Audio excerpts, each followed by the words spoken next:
तो राजा परीक्षित ने पूछा कि भगवान के कर्म बड़े अद्भुत हैं। उन्होंने एक बार अपनी योग माया से मत्स्य अवतार धारण करके बड़ी सुंदर लीला की थी। मैं उनके उसी आदि अवतार की कथा सुनाना चाहता हूं। भगवान मत्स्य योनि एक तो यूं ही लोक निंदित है, दूसरे तमोगुणी और असह्य परतंत्रता से युक्त भी है। सर्वशक्तिमान होने पर भी भगवान ने कर्म बंधन में बंधे हुए जीव की तरह यह मत्स्य का रूप धारण किया। भगवान महात्माओं के कीर्तनी भगवान का चरित्र समस्त प्राणियों को सुख देने वाला है। मत्स्य एक मछली का नाम है जो भगवान ने अवतार लिया था। तो आप कृपा करके उनकी यह सब लीला हमारे सामने पूर्ण रूप से वर्णन कीजिए।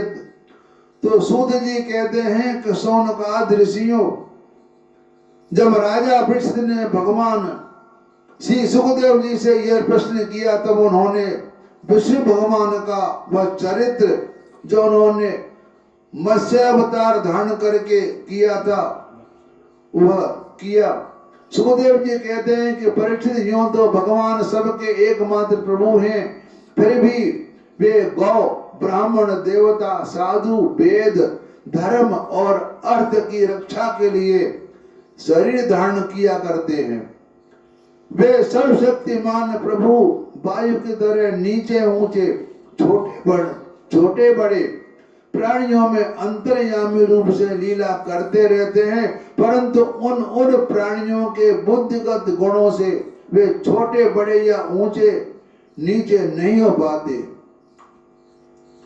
एक दिन वे राजर्षि कृतमाला नदी में जल में तर्पण कर रहे थे और परीक्षित से कहा, परीक्षित उस समय सत्यव्रत नाम के एक बड़े उदार भगवत परायण राजर्षि केवल जल पीकर तपस्या कर रहे थे। वहीं सत्यव्रत वर्तमान महाकल्प में व्यवसतु सूर्य के पुत्र श्राद्ध देव के नाम से विख्यात हुए और भगवान को व्यवस्थ मनु बना दिया। एक दिन वे राजर्षि कृतमाला नदी में जल से तर्पण कर रहे थे। उसी समय उनकी अंजलि में जल में एक छोटी सी मछली आ गई। परिचित द्रविड़ देश के राजा सत्यव्रत ने अपनी अंजलि में आई हुई मछली को जल के साथ ही फिर से नदी में डाल दिया।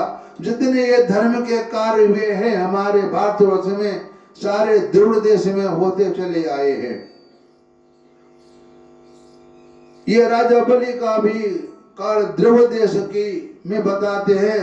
मतलब जो भी कथा भागवत पुराण जो भी ज्यादातर जो भक्ति का काम हुआ वह द्रविड़ देश में हुआ, क्योंकि सबसे पहले भक्ति का आगमन कर्नाटक से हुआ था। कर्नाटक से वह महाराष्ट्र में सम्मान मिला और गुजरात में आकर के वृद्ध हो गई और वृंदावन में आकर के जवान अवस्था का रूप धारण कर लिया। यानी हमारे जितने भी धर्म स्थान भक्ति है वह सारे दक्षिण भारत से निकल करके उत्तर भारत में आए हैं। उस मछली ने बड़ी करुणा के साथ परम दयालु राजा सत्यव्रत से कहा कि राजन, आप बड़े दीन दयालु हैं। आप जानते हैं कि मैं जल में रहने वाली जंतु अपनी जाति वालों का भी खा डालते हैं। मैं उनके भय से अत्यंत व्याकुल हो रही हूँ। आप मुझे इस नदी में जल में क्यों छोड़ रहे हैं? आप सत्यव्रत को इस बात का पता नहीं था कि स्वयं भगवान मुझ पर प्रसन्न होकर कृपा करने के लिए मछली के रूप में पधारे हैं। इसलिए उन्होंने उस मछली की रक्षा मन ही मन संकल्प किया। राजा सत्यव्रत ने उस मछली को अत्यंत दीनता से भरे हुए बात सुनकर बड़ी दया से उसे अपने पात्र के जल में रख लिया और अपने आश्रम पर ले आए। आश्रम पर लाने के बाद एक रात में ही वह मछली उस कमंडल में इतनी बढ़ गई कि उसमें उसके लिए स्थान ही न रहा। उस समय मछली ने राजा से कहा, अब तो इस कमंडल में मेरी कष्ट पूर्वक भी नहीं रह सकती, अतः मेरे लिए कोई बड़ा सा स्थान नियत कर दें जहां मैं सुखपूर्वक रह सकूं। तो राजा सत्यव्रत ने मछली को कमंडल से निकालकर एक बहुत बड़े पानी के मटके में रख दिया, परंतु वह डालने पर वह मछली 2 ही घड़ी में, 1 घड़ी 24 मिनट की होती है, 2 घड़ी यानी 48 मिनट में वह 3 हाथ बड़ी हो गई। फिर उसने राजा सत्यव्रत से कहा कि राजन, अब यह मटका भी मेरे लिए पर्याप्त नहीं है, इसमें मैं सुखपूर्वक नहीं रह सकती, मैं तुम्हारी शरण में हूं, इसलिए मेरे रहने योग्य कोई बड़ा सा स्थान मुझे दे दो। तो परीक्षित सत्यव्रत ने वहां से उस मछली को उठाकर एक सरोवर में डाल दिया, तालाब में डाल दिया, परंतु वह थोड़ी ही देर में इतनी बड़ी हो गई, उसने एक महामत्स्य का आकार धारण कर उस सरोवर के जल को घेर लिया और कहा, राजन, मैं जलचर प्राणी हूं, इस सरोवर का जल भी मेरे सुखपूर्वक रहने के लिए पर्याप्त नहीं है, इसलिए आप मेरी रक्षा कीजिए और मुझे किसी अगाध सरोवर में रख दीजिए।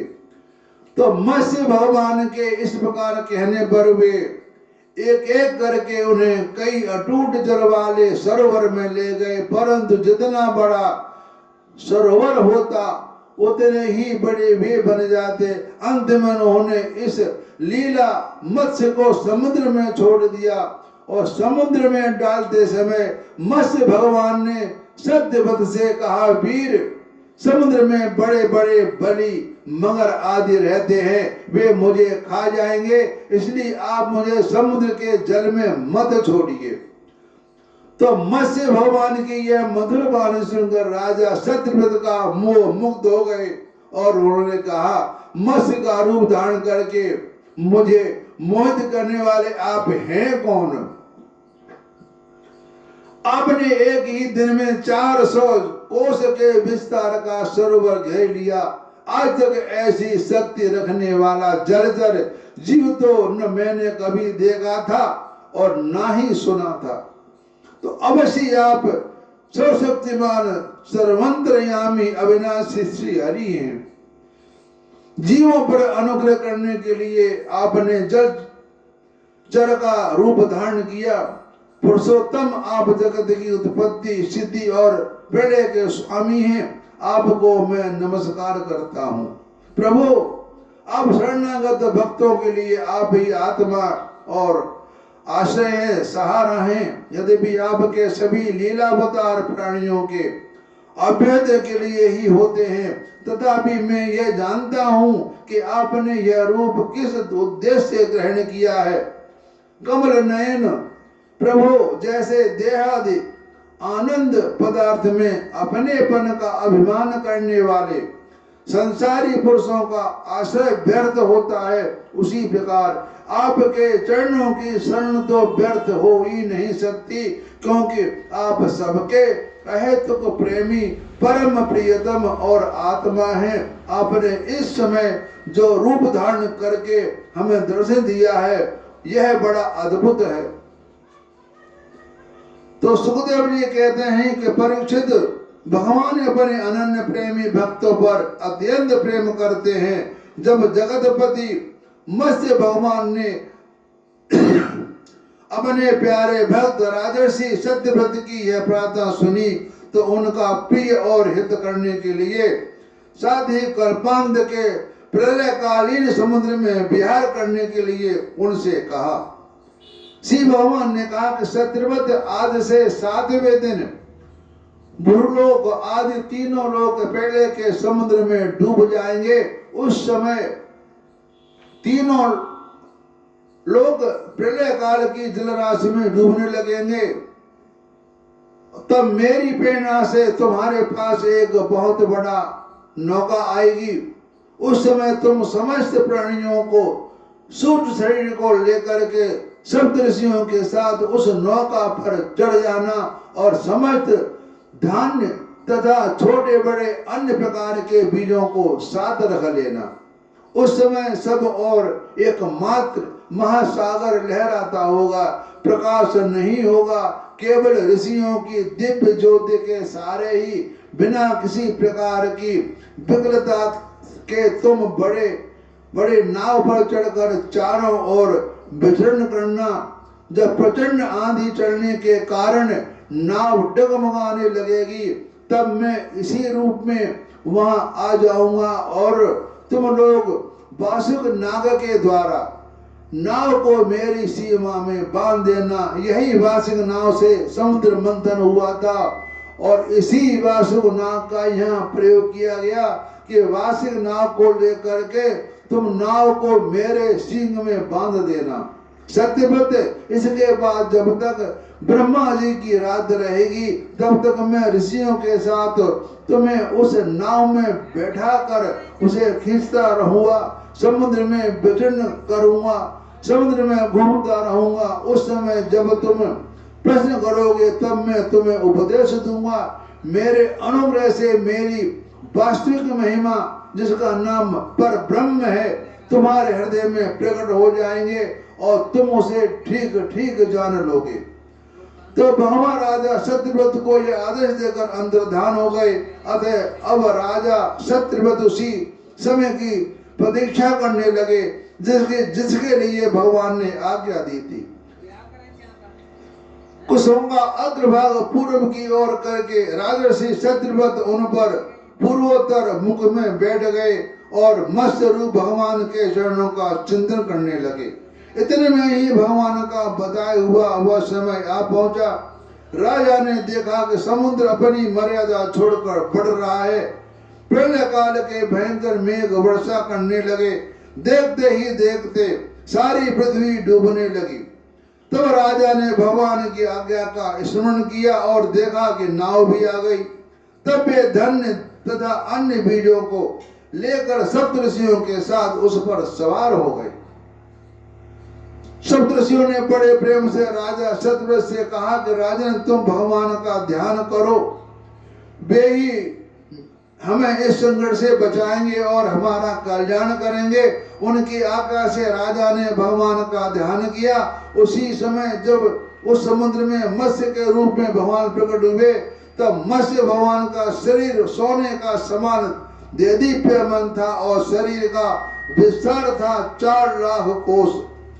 इसी प्रकार मैं आपसे प्रार्थना कर रहा हूं कि जो मैं बात कह रहा हूं उसको आप ध्यान से सुनना, उनका चिंतन करना, मनन करना तो फायदा है, नहीं सुनने का कोई फायदा नहीं है। कोई भी बात जब अच्छी बात कहता है उसको सुनो, ध्यान में ले जाओ, फिर जब रात को सोते समय उस बात पर चिंतन करो कि यह बात कही कैसे कही, इसका क्या परिणाम होता, उसके बारे में चिंतन करेंगे तो आपका मन भगवान के चरणों में अपने आप लग जाएगा।